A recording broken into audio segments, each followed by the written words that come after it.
develop reparations proposals. Scares the dickens out of a lot of people. But I would note that it doesn't say a bill to pay reparations. It says a bill to create a commission and study to develop reparations proposals, with the idea that if we take the time to go through and understand how much of the economic disparities that exist between the races, if we quantify that and how much of that is due to the more unpleasant parts of our history, then we can start to have a conversation around what do you do about that? But we can't deny it, right? And so far we've been able to deny it. So what we have passed last Congress, and we'll push forward, HR 4, the Voting Rights, I think it was called the Voting Rights Enhancement Act, was subsequently renamed the John Lewis Voting Rights Act after his passing. That's substantially to undo the damage of Shelby versus Holder. And I could bore you into a lot of the legalities, but essentially the Supreme Court ruled against preclearance for states that had previously blocked people from racially gerrymandering districts on the basis that the time horizon they were looking at was so far back in the past that it was no longer relevant. And so a lot of lawyers got together and said, okay, let's recraft this essentially so that it's a rolling time horizon. So to the extent that South Carolina within recent history had racialized gerrymandering of districts, that remains a problem. And we're not looking back at sort of, back civil rights era. So we'll bring that one up again. I'm sure we'll pass it on the House floor. We'll see what happens on the Senate side. It's hard to do these things and get through a filibuster because the Senate was not designed to represent people. The Senate was designed to represent land, because our founders couldn't figure out how to have a Congress that fully represented people and still have slavery. And so here we are. But that one will come back. HR 1, which I expect we'll be voting on pretty quickly, is not expressly about racial issues, but it's about getting rid of gerrymandering, public campaign finance. It ties on to a lot of these issues. And any commitment to make sure that everybody's voice is heard equally in our democracy is essentially a conversation about race, even if not explicit. So those will come back. I'm sure we'll pass both on the House floor. We'll see where we get. We also, in the last term, passed the MORE Act to decriminalize marijuana at the federal level and to expunge records of people with marijuana offenses. Again, not expressly a race issue, but has huge impacts on minority communities. A statistic that I wish everybody paid more attention to. We talk a lot about how the African-American unemployment rate is consistently about double the white unemployment rate. The problem with that number is that the denominator in unemployment rates is the number of people who are actively looking for work. And the minute you go to prison, you stop actively looking for work, according to the way the statistics are calculated. If you include everybody who is incarcerated of all races and just put them in the denominator, then the African-American unemployment rate is 3 times the white unemployment rate. And so sort of the decimation of Black and brown communities from the over-incarceration of Black men is a real economic issue. And, decriminalizing, marijuana and, having, I think, a broader conversation about the drug war is an important piece. All that is good. Happy to talk more about that, but I want to come back to where I started, that the most important thing is the conversation. There's this great line that Speaker Pelosi uses all the time. It's from Abraham Lincoln. Public sentiment is everything. With it, nothing can fail. Without it, nothing can succeed. And the last conversation I had with John Lewis before he died, some of you have heard, it was after the George Floyd murder and the protest that started afterwards. And John started in a much more depressing way than I've ever heard him talk about. He said, I thought we were done with this. And I never heard John be anything but positive. And it was jarring to hear him say, how troubled he was. And he said, I thought, we had solved some of these issues. But then in his typical style, he sort of ended on this huge up note. And he said, but I've never been more optimistic about the future of our country, because for the first time in my life, I'm seeing people who don't look like me standing up for civil rights. And I had just previously to that been down to Selma with John and walked across the Edmund Pettus Bridge and all the things that you do down there, and was chatting with some of the folks who were some of the original freedom riders, desegregating those lunch counters and then buses. And they were pointing out that when that was going on, was that 62, 63, only 40% of Americans supported what they were doing. It was a brave political position to say that you were in favor of desegregating the Montgomery bus station. And we were like 70% of Americans supported the Black Lives Matter movement this past summer. And so there is real progress going there. You know, somewhat lower profile, but no less important. Karen Bass said to us at one point when all this was going on, one of my fellow Caucasian colleagues said to Karen, who was the head of the Congressional Black Caucus last year, you know, how much do you want white people carrying the water on these issues, and you know, and how would you advise us? And Karen immediately said, she said, I'm sick of being the only one carrying the water on this issue. Like, please pick up a load, carry it forward, right? And there was a certain beauty in that. And when we then, you know, I was then at one of the Black Lives Matter protests in Downers Grove, and it was funny. This African American guy came up. My parents were walking, you know, I don't know, 30 yards behind me, and my mom comes running up and says, "Oh, you got to talk to this guy," because this African American guy came up and said, pulled my parents aside and said, "I just want to thank you for being here for all the reasons that Karen had mentioned." And my mom says, "Oh, you should talk to my son." So he goes up and he says to me, "Oh, you know, my mom says, your mom said I should talk to you. Thank you for being here." And I said, "Thanks." And I realized he had no idea who I was, which is fine. Like, who the heck am I? I'm just a dude.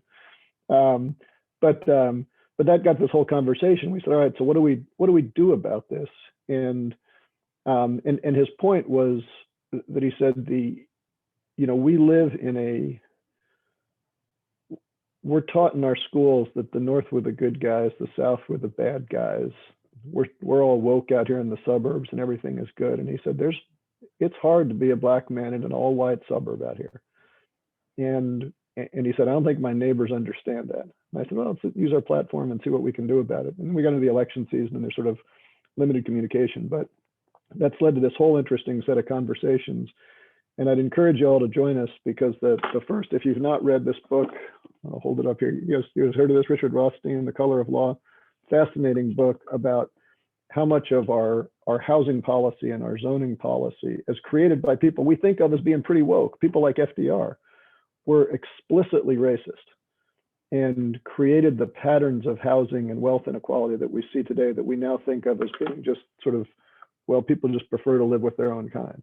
And it's done this great job. So, all right, so we're doing this Tuesday, we're going to be doing a you know, Facebook Live, Zoom town hall with him, talking about some of these issues to get people understanding how much of the communities that we think of as being outside of all these tensions, their entire structure was actually built on these tensions. And then in March, Laura helped me out, I think it's March 30th, we're going to be having a subsequent conversation with my good friend and colleague, Terry Sewell, whose district includes Selma and Montgomery, Alabama.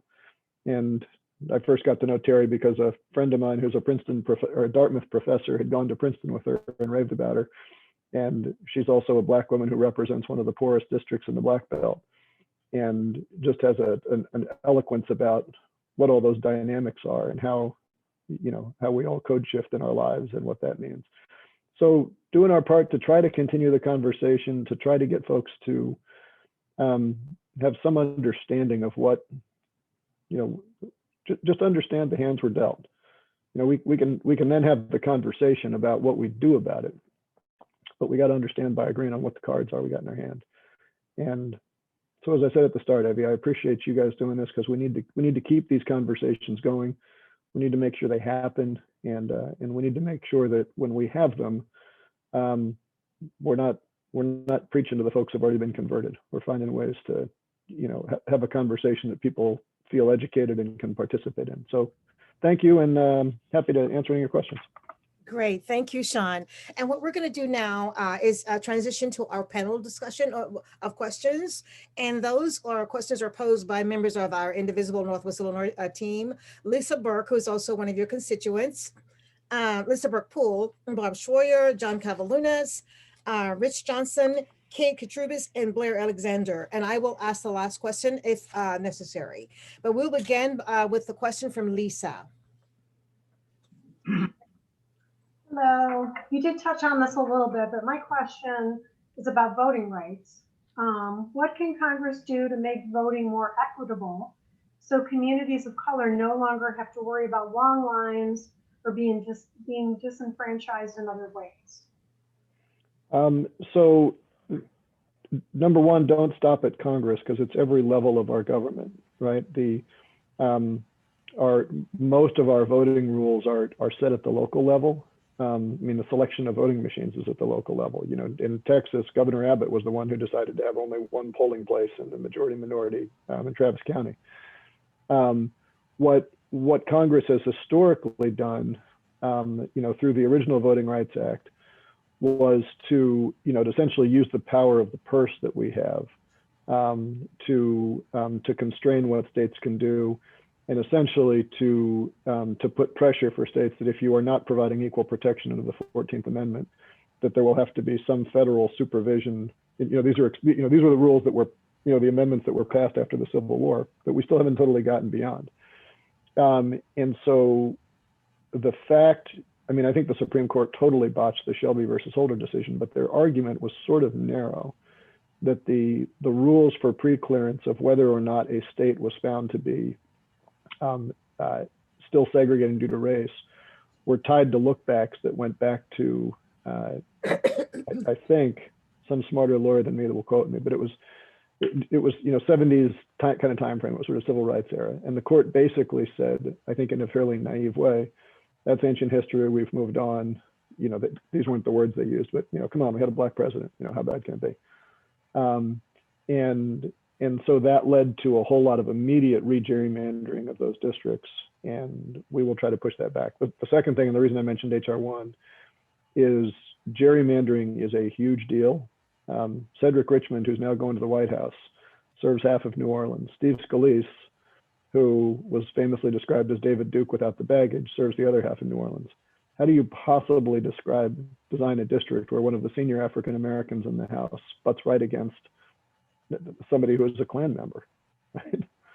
And the answer is gerrymandering. And so what we're doing in HR 1 to provide significant financial incentives and sort of light touch mandates to states to create independent redistricting commissions is a big deal and goes a long way towards restoring those voting rights as well. So long-winded answer, but again, stay very active at the state and local level as well, because what your state does in terms of voting access is the first line of defense. Congress then comes in and tries to address that, or the Attorney General. Thank you for that response, Sean. The next question is from Bob Schroyer. Hi, Sean. I'm wondering what the diversity is in your own staff, and if you've taken any steps to broaden the diversity that you have available to you on a daily basis. So that is a great question, and we're not as diverse as I'd like to be, although I do joke that we have to start hiring more white dudes because it's pretty lonely as me being the only. Yeah. I have an overwhelmingly female staff. You know, my campaign manager, my chief, my district director, you know, I'm overwhelmingly women. It's actually a real challenge, and I've had this conversation with a number of my colleagues. There's a big push within the Democratic Party to hire diverse minority staff, and there's a much thinner pool of people applying from minorities. And so what you find is that the more senior you are in leadership, the more diverse your staff, because those are the plum jobs. And I don't criticize that. Like, I've had this conversation with Lauren Underwood that she's had the same problem, right? And I mean, not that like our skin color should matter, but it does, and you can see that. So so we're wider than I'd like us to be, but we've got you know, we've got some, you know, diversity of sexual identity, a lot of gender diversity, and I'm holding up the fort for straight white men.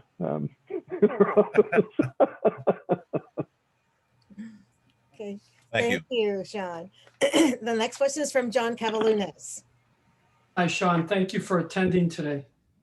How do we make major structural changes in the economy benefiting Black, Indigenous, and people of color citizens without slowing down other progressive goals like climate change, voting rights, and healthcare expansion? I'm not sure I see the conflict. I mean, look, if you were running a company and you said, I got 15% of my staff that's demoralized and stressed out and not working very well, I don't think anybody would say, well, if we really created a better workplace for that 15% of the staff, it'd come as a trade-off to our growth. Like you do that because you want to be a better company, right? We hold ourselves back when we don't give everybody equal opportunity. So I don't really see the conflict there, right? I mean, I think the challenge, I shouldn't be quite so simplistic about it. There is undeniably a political challenge that if we transition from a world where people are judged by the color of their skin to a world where people are judged by the content of their character, that is going to be hard for white men of low character, right? And so, I think like most forms of economic progress in our history, rising tides lift the average boat, but rising tides do not lift every boat. And so there's always a political tension with saying, how do you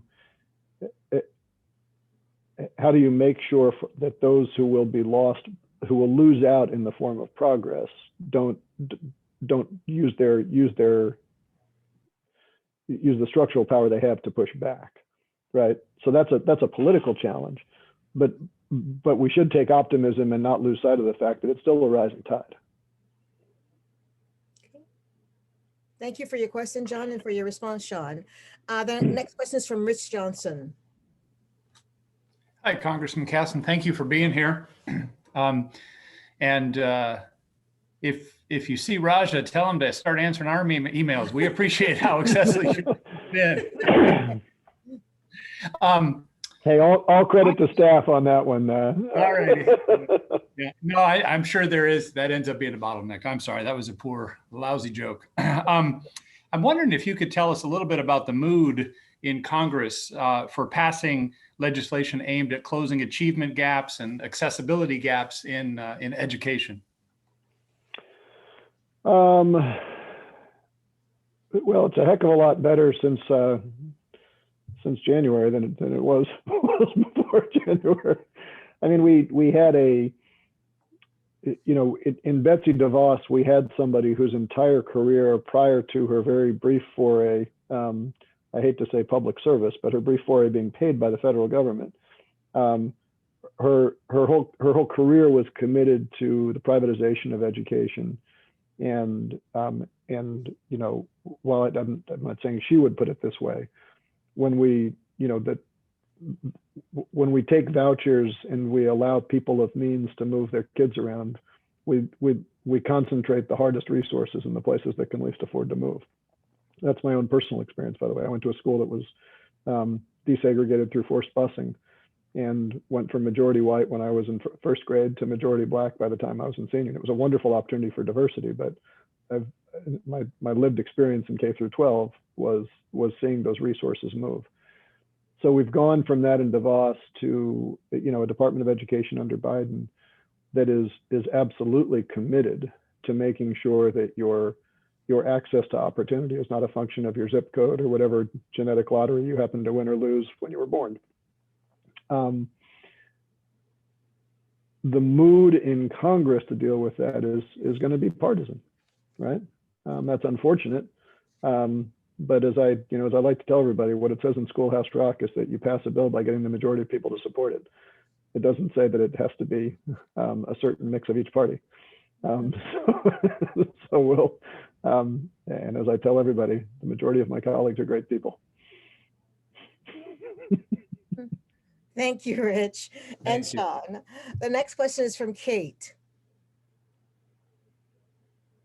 Hi there. Hey, Kate.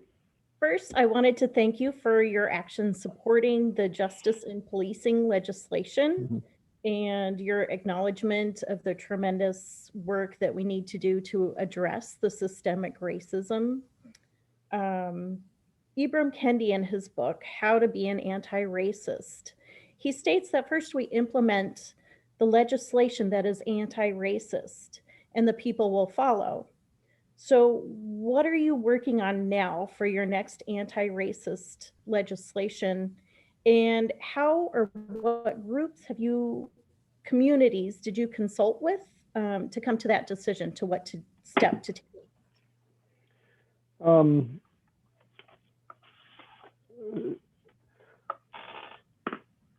I'm hesitating because I think, you know, and hopefully you've got this from the tone of the rest of my answers, I think it is critically important for us to, as I said at the start, acknowledge the cards that we've dealt and deal with the structural inequities that maybe we didn't personally create, but we have certainly, if you look like me, we have benefited from it, right? And figure out how to go through and deal with that.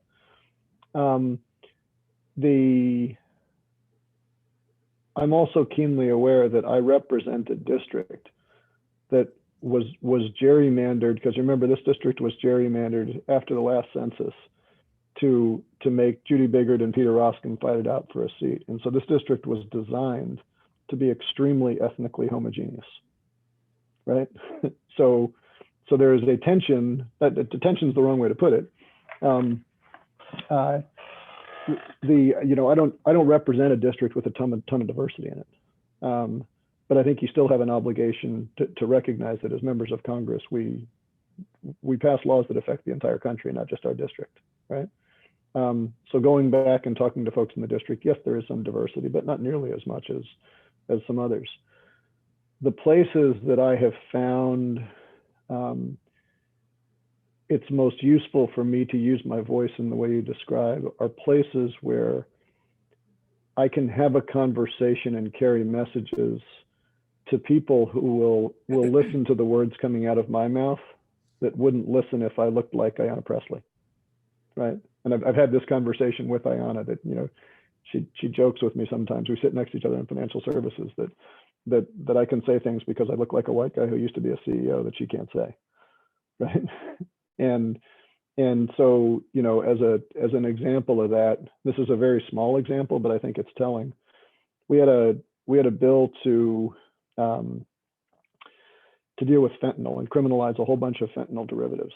The DEA, fentanyl is a horrible drug. You know, we need to make sure that people do not get access to fentanyl. Make no mistake about that. The DEA cannot put a drug on the list of scheduled narcotics without congressional approval permanently. They can put things temporarily on. So what's happening is that fentanyl comes to market, it gets banned. Somebody figures out a way to change one atom in the molecular structure. Now it's not the exact same compound, and they sort of go around it. And so DEA has accumulated this whole list of fentanyl-like substances, and we had a bill to criminalize it. Easiest political vote in the world. Nobody wins elections by saying I'm soft on drugs, right? And I got to the floor with Lauren Underwood, and I said, Lauren, I don't like this bill, and I don't know where you're at, but I have yet to see any step in our war on drugs that has ever led to a reduction in drug use. All I've seen is that it leads to the over-incarceration of Black and brown men. And so Lauren and I said, all right, we're going to vote against. We had I'm not going to name names, but some very senior, pretty famous people in Democratic leadership sitting with us on the floor of the House saying, you cannot do this. You're going to create a problem. It's going to be a bigger situation when you're done. And I ended up sitting there with these members of leadership, said, I'll tell you what, I will vote in favor of this bill if you can guarantee me that we're going to get a bill on comprehensive criminal justice reform. But I cannot in good conscience go back and say that this bill is going to do anything to reduce fentanyl overdoses, because it's not doing anything to reduce the demand for narcotics, right? We're not dealing with any of the structural issues that lead to substance abuse disorders. All we're doing is putting more people in jail, and show me any data that suggests that's wrong. And Lauren and I were sitting there, and we had, again, senior famous people saying, you're completely right on the policy, but trust us, the politics on this one, you're not going to want to go against it. And Lauren and I ultimately said, you know what? You've not been persuasive. We're voting no. And the coolest part about that moment was Lauren. I mean, you know, you got to realize we're on the House floor. Everybody knows that, like, you know, they see leadership gathering around talking to the two freshmen, like, what's going on, right? And Lauren and I are in the sort of the thick of all this. And so the clock is running down on the vote. We walked over to vote no. And just as I'm about to stick my card in the machine, Bill Foster and Brad Schneider bump ahead of us and they say, hey, Illinois solidarity, no, no. And it was this very classy thing that they recognized that Lauren and I, as freshmen, were going to be vulnerable if it was the only two Illinois freshmen in vulnerable districts voted no on this bill. On the other hand, if the headline the next day says the bulk of the Illinois delegation votes against this bill, which was essentially what the headline said, it was a good thing. And ultimately, the bill passed overwhelmingly. Bad policy, but it passed. But you know, you move in small steps like that, getting people thinking about things a little bit differently. And I'm not saying that Brad and Bill were not thinking that way already, but sometimes what you make a stink for is what matters. It's a long-winded answer to your question, but appreciate the question. Thank you, Kate. The next question is from Blair.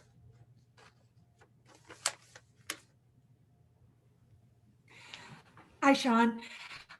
My question is, what can the federal government learn from the Texas debacle, and will infrastructure spending be more likely? And if so, will racial equity be part of infrastructure spending in the future? So first off, there's a huge desire to politicize what's happening in Texas. And, you know, as I've often said, the laws of thermodynamics aren't political, the laws of the United States are. You got to deal with the first. I think there's two major political decisions that were made that led to what happened in Texas. The first is the decision years ago of ERCOT, who manages the Texas electric grid, to be entirely separate from the rest of the U.S. power grid. And so, you know, all you really need to know is that El Paso, which is in Texas and was subject to the same weather, hasn't really had any issues. And that's because El Paso sits outside of ERCOT in the Texas power grid. And so they were able to, with the same underlying structural issues, they were able to manage much better because they could swing load from the rest of the country and not be constrained that they couldn't import to fill up their own shortfalls. The second political issue is that after a similar cold snap in 2011, there was a whole lot of advice that Texas really needed to winterize their generators, winterize their gas collection system, and they didn't do anything. And so the circumstances that caused these outages in Texas are not fundamentally different than circumstances that happen in New England and Minnesota all the time, but they don't lead to outages up there because Texas has failed to take certain precautionary measures. And admittedly, you know, in New England, you need those precautionary measures 3 months of the year. In Texas, you need them for 3 days a year, but they're still just good engineering practice. So those are political issues. A lot of the other things have to do with just nuances of Texas having a very gas dependent grid, Texas also relying on gas for heating, Texas having a huge distribution of electric heaters, so that when it got cold, their generation was up, the gas was being moved around to be used for heating rather than electricity. And they just didn't have the generation because all of a sudden the gas generation in the mix wasn't there and they weren't interconnected. Those are all thermodynamic issues. As relates to infrastructure and racial equity, it is a huge priority of the Biden administration. There's going to be a big commitment to coast-to-coast broadband, which is a huge racial equity. All you have to do is look in the 6th district of, you know, look at the school districts that have really struggled to maintain remote education and those that haven't. And a lot of that's about broadband access. And we're more fortunate than most districts in the country, but we've still got our disparities here. So that'll be a big part of it. Anything that leads to a more rapid deployment of clean energy is good for everybody because clean energy is cheap energy. You don't burn fuel to run a solar panel or a wind turbine. And in fact, all the experience is that as you deploy more renewable energy, the price of energy falls, which puts more money in everybody's pockets. I think the hard conversations around, let me say social justice more broadly, rather than just racial equity, is around eminent domain. Because to to build a international grid, to build broadband, to build all these things out, it's really hard to do that if every individual community gets a vote. And when every individual community gets a vote, the squeakiest wheel gets the most attention, and the downstream impacts aren't there. And one of the things that we've talked about a lot on the climate committee that I serve is that do you think it would be a good idea for the federal government to be able to use eminent domain to build energy transmission assets across your property? If the energy transmission asset is an oil pipeline, you start thinking Dakota Access and Keystone, and all of the environmental justice communities have a very clear answer to that. If the energy transmission asset is an electric transmission wire that's going to get power from downstate Illinois up into inner city Chicago, that's a different issue, right? Because if you don't build that wire, you're going to keep the dirty plant operating that's throwing its pollution into a poor community. And there are no easy answers to those questions, but there's also no absolute right answer to it. And I think we got to make sure that we have that level of nuance in the conversation, but those are harder issues to work through. Thank you, Blair and Sean. The last question for the panel, then we'll have two more from the attendees, is mine, Sean. And I want to, mine is going to be of a thank you and then a request also. I don't know if you remember or not, but we were at a church in Glen Ellen. I think it was the first part of 2018. And you were supposed to be joining a conversation with March for Live students with Peter Roscom.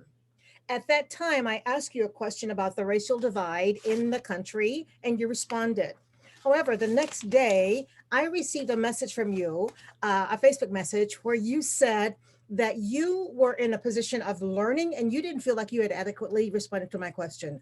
I will never forget that, because that caused me to think that, okay, this guy's not elected yet, but he's willing to learn about the racial divide. And who would dare send a response the next day through Facebook message? So I really appreciate that. I don't know if you remember it or not, but I'll never forget it. So here's my question. As one of your constituents, and we know that the ongoing racial crisis or racism is alive and well. And I heard you mention earlier that you're going to be having an event on March 30th with someone who's not a constituent in your district. And so here's my question. How are you, or how will you create space and time toward intentionally interacting with us in your district, Black and Brown, to build a committed relationship? I know there's not very many of us, but there are some of us. And we would like to have that conversation with you. So have you thought about having a Zoom meeting just with your Black and Brown constituents in District 6? So first, thank you, Abby. I should mention that this event on March 30th and the one coming up on Tuesday are both the direct result of this gentleman coming up to me who will be on this call in Downers Grove, and he said we just need to have this conversation, and we had a nice long walk together. Now, full disclosure, he lives in Bolingbrook, so he's a little bit outside of the district, but our door is always open. I think, and Laura can vouch for this, that we've got have been very intentional about whether it's going to the Black Lives Matter rallies to meet with the leadership there, spending time with the NAACP, going to a lot of the mosques and a lot of the South Asian community that's out here. It was actually, we recently did an interfaith event, and one of the gentlemen from the evangelical leader said to me afterwards, he said, you seem to be on a really good friendly relationship with the imam and the rabbi, but you didn't know us as well. It's not intentional, but it's it's certainly going out there. So yes, absolutely. If there's anything that you feel we need to do a better job, or events we need to go to keep in touch, please let us know. I'm a little bit cagey on your last question, and this is, I guess I'm always a little bit leery of saying let's put a room together of people where their commonality is their race, right? And I'm not being I'm not being dismissive of that, but I think I think it cheapens someone to say that the reason you're here is because of your race. Does that make sense? It makes sense, but that wasn't my point, though. My point is that for example, I have a friend who's Hispanic, and during the last election, she shared some concerns and chose not to attend some of your events because she didn't feel like that her voice had been heard, or voices from the Hispanic community had not been heard. And I empathize with that. So that's what I'm saying. There are issues that we don't want to just say it's a black or brown meeting, but there are issues that relate only to us. And if we're meeting with someone else, they will not be heard. That's her perspective, and I understand that. Well, let's continue that conversation offline, because like I said, look, I don't think anybody would doubt that we've worked hard to make ourselves as maximally available as we can, and that'll continue. And want to make sure that all voices are heard. I just want to make sure that, I mean, here's your example of a Hispanic. You know, someone in a mixed immigration status household doesn't have a lot in common with a third generation family that, you know, moved here from you know, from Ecuador 3 years ago. And I just want to make sure, like, what we're talking about is the issues that matter. I mean, there are issues unique to West Chicago because of the income levels and a lot of the mixed immigration status. That's not universally a Hispanic issue, but we spend a lot of time with that community talking about that specific issue that may be a very different one from somewhere else. So I just want to make sure that, like, we're talking with people about, like, the issues that unite them, not just the way that they happen to look when you first see them walk across the street. Exactly. Yeah. Okay, so thank you for that, Sean. We have a question from Jeff Bell, and then Vicky Ross, and then Kay Bricado. So Jeff Bell, if you're still there. Yes, ma'am, I'm here. Let me find my question. I put it in the chat. Okay. I think we touched on reparations for a little bit. And first part of my question was, is the reparation discussion, is that going to cover beyond slavery? Most of what I hear, I guess, on the news is the reparations issue is based on slavery and not so much on the impact of systemic racism post-slavery, which is just as crushing as slavery. You know, and I think a lot of times I hear that the dismissal of slavery is, you know, that was so long ago, and, you know, my parents didn't own slaves and that type of thing. That would we have better, I guess, to best push that agenda is to include the systemic racism, you know, post-slavery. The system of sharecropping was a feudal system, which was just as bad as slavery. Yeah.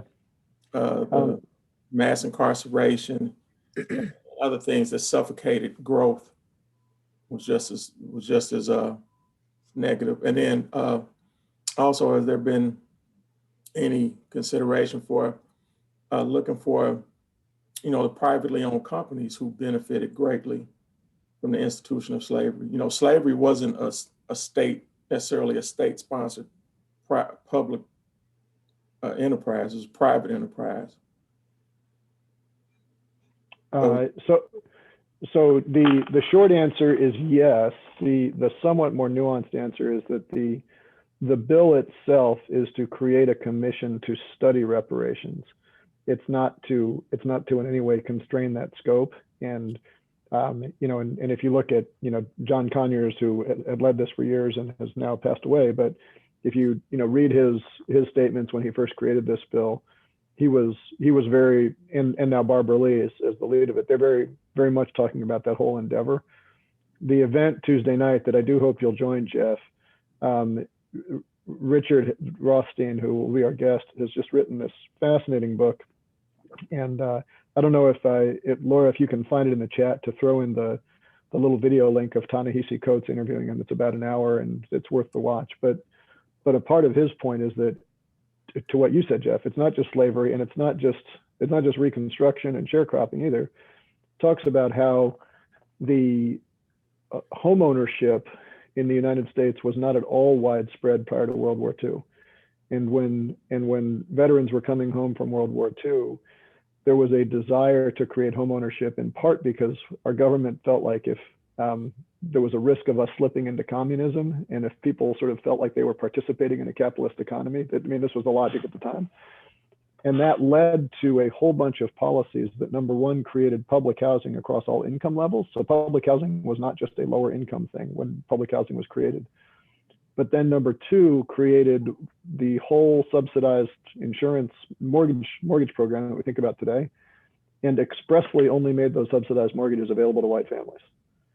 And so you've now got these legacies of inequity where the black and the white family got public housing after World War II. They were both equally situated, roughly, I mean, other than what happened before World War II. And the white families then got subsidized mortgages to move out of essentially middle-class public housing into something that they owned and started building generations of wealth.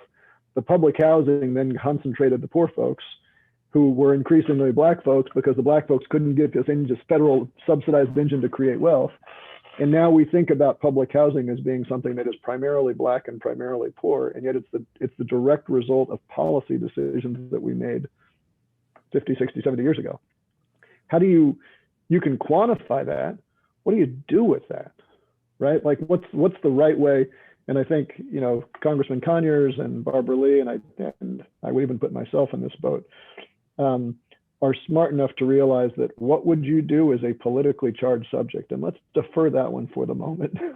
but let's at least do the math, and then acknowledge how much of this stuff is real and goes out there. So yes, it's looking at the whole scope, and I see that Laura did find this. It's a fascinating interview, and hopefully that'll be your. I'm at best a tenth as good an interviewer as Ta-Nehisi Coates is. So watch that one, and then you can laugh at what a poor job I do of interviewing Richard Rothstein afterwards. Okay, Vicki Ross has a question. Hi, Sean. I was raised and live in the 10th district. So I've got probably similar diversity to your district, which is very little. My question is, what can we do? And this applies, I'm thinking of Chicago, but it applies across the country. What can we do about the violence that's going on and the racial diversity? I mean, what can we do to break the cycle or change things? It's just horrific. Can you be more specific? Are you talking about like January 6th violence, or are you talking about, some of the... No. Well, January 6th is another subject, but more about the violence that goes on with the shootings, and I guess maybe it goes to gun reform. But, I'm thinking of Chicago, which applies to other cities. There's just so much violence, and there's a lot of racial diversity. And the cycle it just continues from generation to generation. So, I think all these issues get tied together. As you know, I've been fairly outspoken, sometimes more outspoken than I should be about the need for better gun control legislation. But I don't think we can disentangle these from the larger structural issues. If you live in a community where you do not believe that the police are there to protect you, what do you do, right? And ask yourself that question in a non-racialized way if you can. Like how did we get why do we think of like the mafia as being Italian American? It's because when Italian American immigrants came over, they were in those communities where the police didn't protect them, and they said, all right, we're going to create these institutions that maybe may not be consistent with our founders' vision, but will at least give some consistent sense for the folks in the communities that if you follow these rules, you will be protected, right? And if we don't take away those structural issues that cause people to live in communities where they feel hopeless, we're always going to be putting Band-Aids on a wound we keep picking, right? Right. And so yes, with gun reform, at least the consequences of breaking the laws will not be as deadly. But we need to give people confidence that the people we entrust to keep the peace are holding the same rule of law standard to everybody, right? And that's tricky. I had a conversation with one of the mayors in the district when all the George Floyd protests were going on. And I'm going to leave him nameless because I don't mean to throw him under the bus here. But he said I feel like his comment. He said I feel like the Black and brown community is still fighting yesterday's battles. We've got a gay Black mayor in Chicago. We had a Black president. Like, why are they still fighting over this stuff? Mm-hmm. And I said to him, I'm thinking, like, how do I explain this to him? And I said, I'll tell you what. I said, why don't we take a time machine? I've got one in my pocket, and we're going to take a time machine back to the basement of my fraternity in 1992. And you're going to look around that room and you're going to see a whole lot of Class A felonies taking place. And then we're going to take my time machine back and you're going to follow the people out of that fraternity basement. And some of them went on to become hedge fund managers and teachers and lawyers. One of them even went on to become a member of Congress. And now we're going to put the time machine away and we're just going to go over to Bronzeville. And we're going to see the exact same Class A felonies taking place and people being locked up and put away for years. Are you really going to tell me that it's all equal? Right? Not at all. And so what do you do if you're living in a community where you say, I know we have the laws and I know we live in a world where, who was that guy from Argentina? For my friends, anything, for my enemies, the law. Thank you for that question, Vicki. There's one in the chat box, I believe, from Kay. Kay, do you want to just unmute and ask your question? Well, sure. I think it overlaps the reparations matter. It overlaps the violence matter.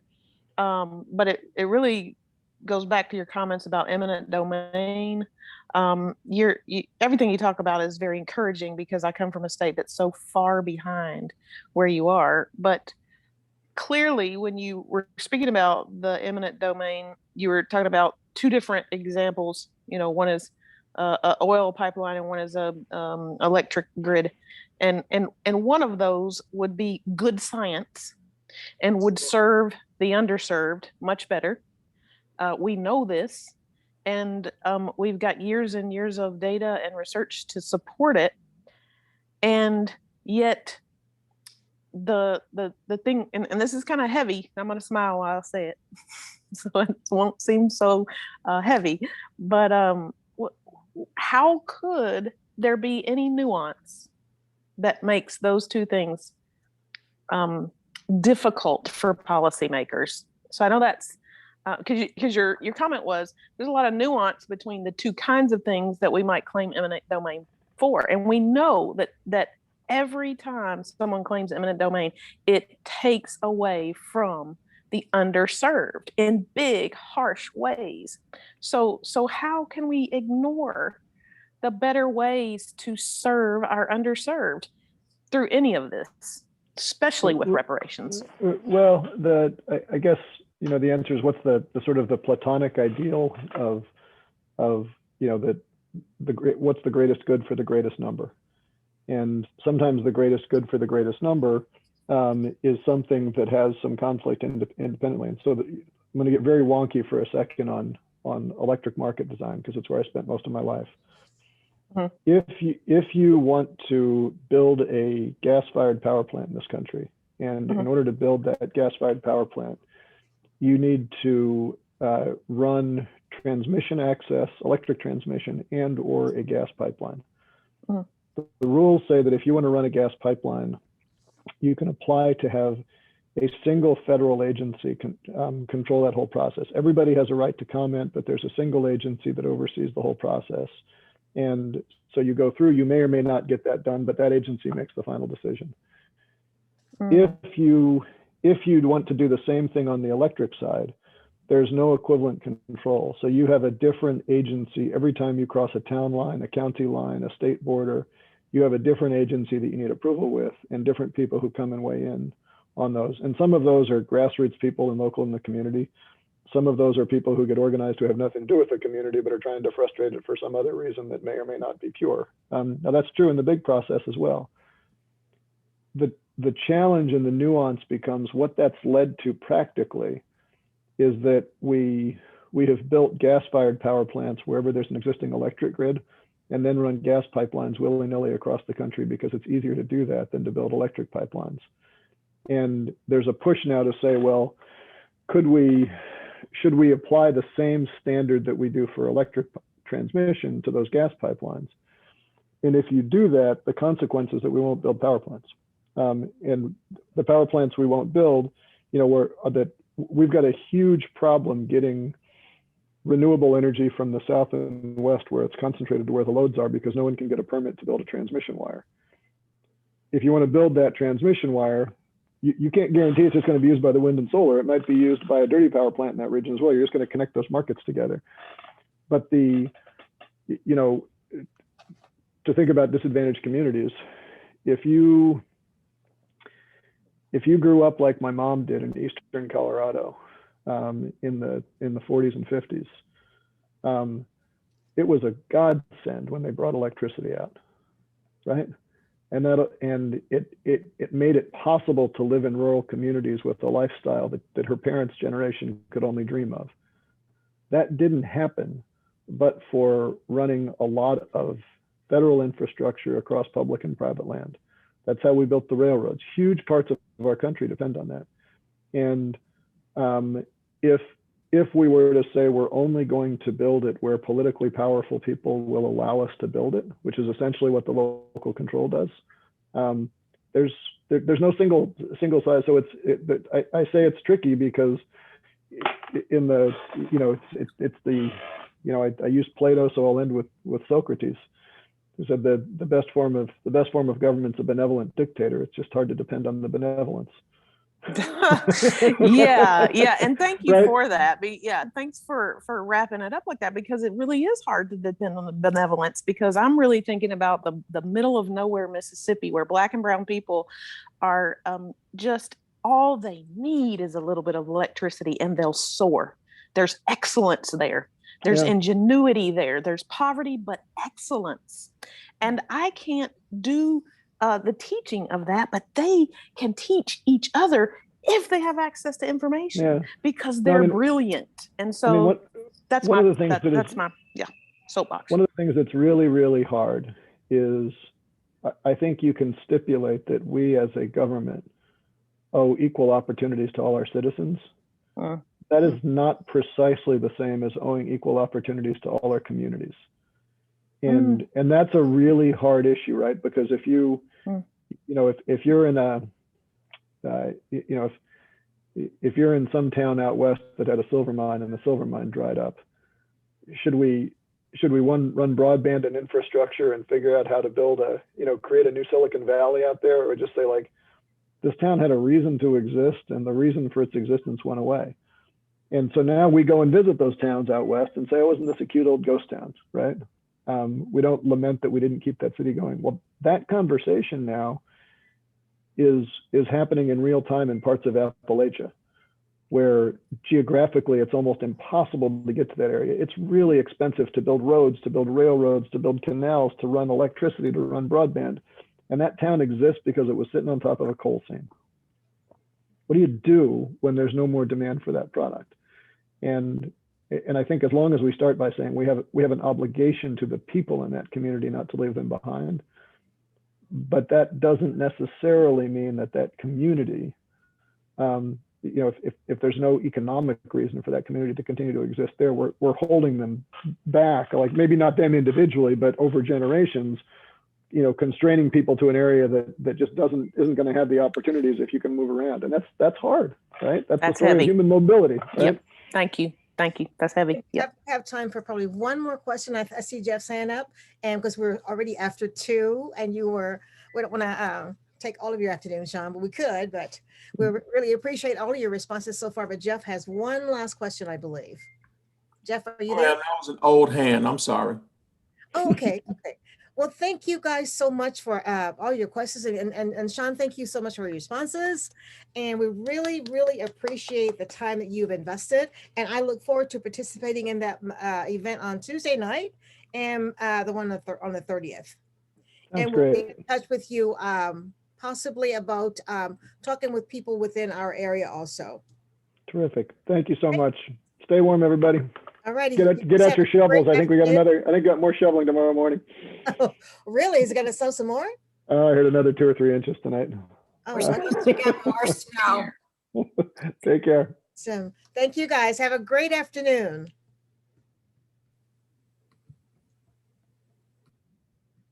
Thanks, Evelyn. This Thanks, was great. Evelyn. It was terrific. Thank you guys for participating. Carmen, are you still there? Yes, thank you, Evelyn. I wish I had a representative that would come online and talk to us, but I don't. Carmen is in Texas, my friend in Texas, and she has the wonderful Cancun vacation. Oh, yeah. Oh, yeah, yeah. But he went and helped 2 hours today to deliver or give people water. So we're all good. Oh, you're right. I don't think he can make up for that fiasco, though. Well, yeah, you would think not, right? But God, the Ted Cruz apologies are out in force. Yeah. But we do what we can, and communities have really come together, and so it's sometimes people have to help people, not government's not going to. So Yeah, I'm actually making phone calls. Something that Joy put on the Mobilize to Win yesterday, I believe it was, making phone calls tomorrow to senior citizens. Oh, awesome! Yeah, So I'm gonna see if I can help deliver stuff if they call me tomorrow. Yeah. But yeah, thank you. This was really interesting because what he's talking about affects us everywhere. So it was interesting. That's right. Thank you. Yeah, I'm just glad everybody came on. So thank you guys for being here. And Carmen, you stay warm there. How is the weather in your area? 72 degrees today. So you didn't have the snow like they did in Dallas? Oh, no, we did. No, we did. We had snow for 2 days or 3 days. I don't even know. But we had the electricity on and off and water on and off, but we weren't as unlucky as other people. And, we own a generator. And so, no, we didn't, we were just more inconvenienced than suffered like other people did, It was horrible. It was just really horrible. Wow. I noticed it, and I contacted family in Texas too. My heart was just like, oh my gosh, I just hope that they're okay. Because there was one time I couldn't reach one of my sisters. It's like, oh my gosh. My sister was without electricity for 3 days. Yeah. And but fortunately she has gas because my dad and mom didn't like electric stoves, so they kept the gas, from way back in the 70s. Mm-hmm. So, but can I tell you a story? Yeah, go for it. My sister's, one of our neighbors, their mom is 93 years old, and she's probably the last of people that my mom and dad were friends with, when they came from Mexico. 93 years old. She'd had a catheter put in like 2 weeks ago. I don't know what she's sick of or, why. But the urine was freezing in the tube and causing her extreme pain. That's how cold her house was. So their daughters finally, because they're very proud people, and they finally asked my sister, can my mom stay at your house? Because this is happening to her. And that sent me over the edge. Yeah, I can't even imagine. I just cannot imagine.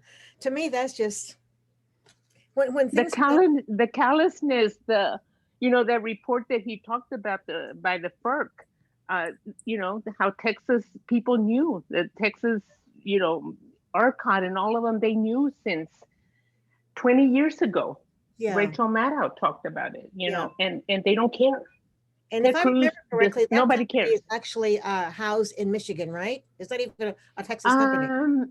I'm not sure, but I know that several of the people on that council or whatever that run it are not even Texan. Yeah. And the thing is, it's not just them, but it's the Public Utility Commission, which is 3 members, and they were both all appointed by what's his face, the governor, and then there's the Railroad Commission.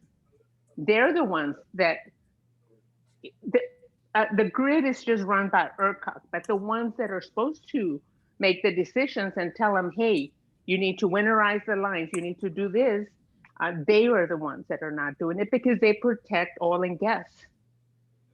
You know? And like Jerry Jones, if anybody's a Cowboy fan, please stop. That man, his gas company is making lots of money. And they were gloating about it. His CFO is gloating about it. Yeah. It's just, I anyway. don't follow him, but I'm not surprised that he's just not, you know, he's always been the, his heart's always been in a different place. Yeah, I just don't know if there's any billionaires that have a heart, Evelyn, anymore. I really don't know. Well, I hope the best for your friend, the older lady. Yeah, that's cruel. That's all I can say. It's very cruel. Yeah, I mean, when you have a man die because he couldn't plug in his oxygen machine. How many of these people have survived COVID and done everything to survive COVID, protected themselves for almost a year, and then they die because they're, you know, from lack of heat. I just don't know. But thank you for listening. And again, I enjoyed this because, like I said, what he's talking about is, you know, would affect a Texan. You know, it's like, I wish people understood that, you know, that Ted Cruz's actions affect everybody, not just Texans. Exactly. You know, but anyway, I'm sorry I didn't start the video, but I'm like not dressed properly. Oh, that's okay. Don't worry. No problem. I attended a meeting the other night. I didn't never turn my camera on because I'm thinking I didn't want to. I don't feel like I look like I should. Other people should see me. Yeah. But anyway, thank you. You're wonderful. And well, thank you. I'm so glad that you joined, Carmen. And just please continue. We need your support. Yes. Once we kind of get ourselves. Anyway. Yeah. Evelyn. Oh, I'm sorry. I don't want to interrupt. Thank you. Thank you, Carmen. And you take care. Okay. Do you have an email for Jeff Bell? Yes, I do. I'm